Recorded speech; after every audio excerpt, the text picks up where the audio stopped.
दोस्तों नमस्कार, मैं Brajnandan Yadav Asian event news के लिए राजपथ से सुबह सवेरे में आज का ताज़ा अपडेट है।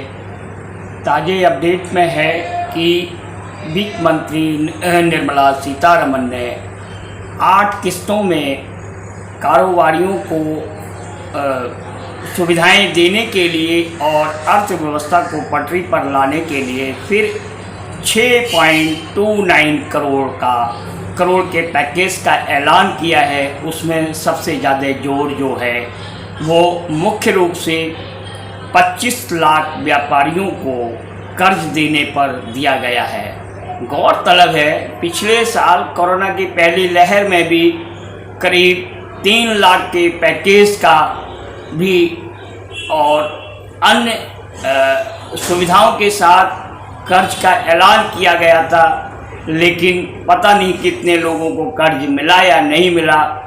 पिछली बार की तर्ज पर आज भी कल भी वित्त मंत्री सीतारमण ने ये जो 6.29 करोड़ लाख का पैकेज का ऐलान किया है, इससे किसको कितना लाभ होगा ये तो आने वाला समय ही बताएगा।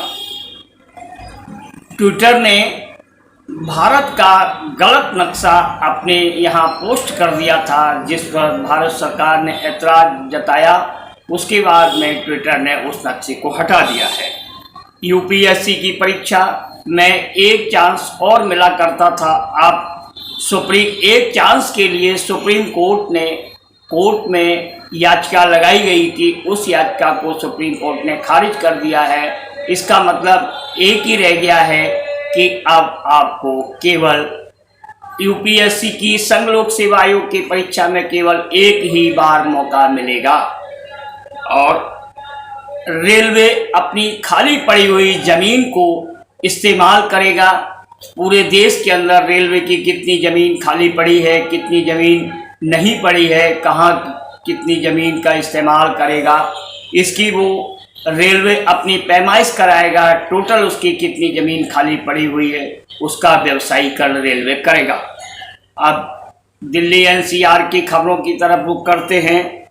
दिल्ली सरकार के दिल्ली ग्रामीण बोर्ड ने 342 परियोजनाओं की मंजूरी दी है, जो दिल्ली देहात के इलाकों को संभालता है। उसका एक सेपरेट बोर्ड है, दिल्ली ग्रामीण विकास बोर्ड।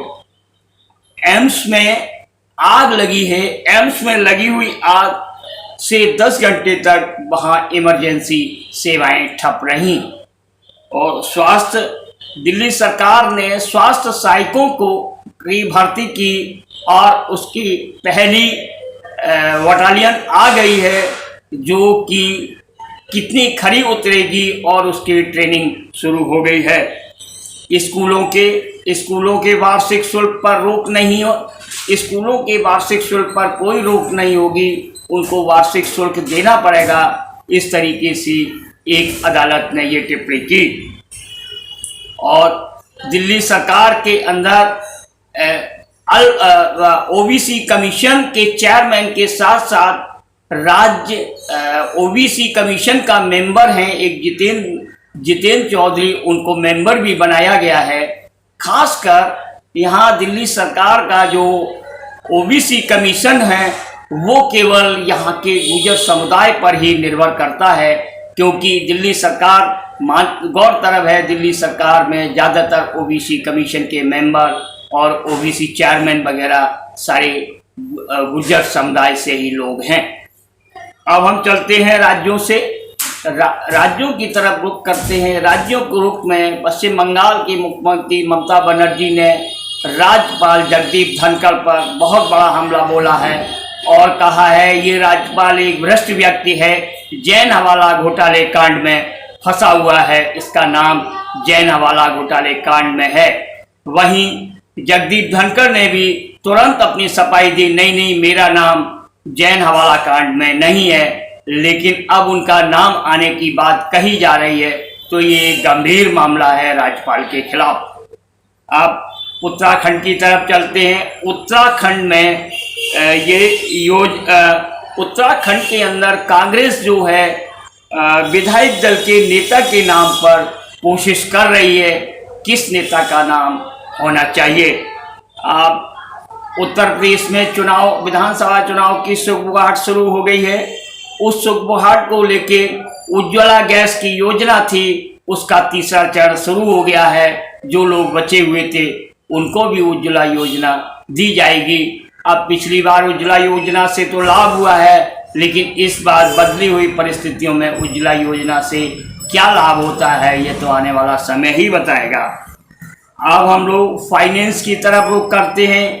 फाइनेंस में है जो बैड बैंक थे वो 27 अरब डॉलर का कर्ज संभालेंगे। और कृषक संगठन, सरकार ने दावा किया है कृषक संगठनों की आय 2 गुनी हुई है, लेकिन कैसे हुई है, कब हुई है, कहाँ हुई है, ये कोई नहीं जानता है। ये केवल सरकार के दावे हैं। कृषक संगठनों की आय कैसे दोगुनी हुई है? अब नकदी की समस्या पर, नकदी की समस्या दूर होगी। उद्योग संगठन ने कहा है कि वित्त मंत्री ने जो व्यापारियों के लिए पैकेज दिए हैं, इससे आने वाली व्यापारियों की नकदी समस्या दूर होगी।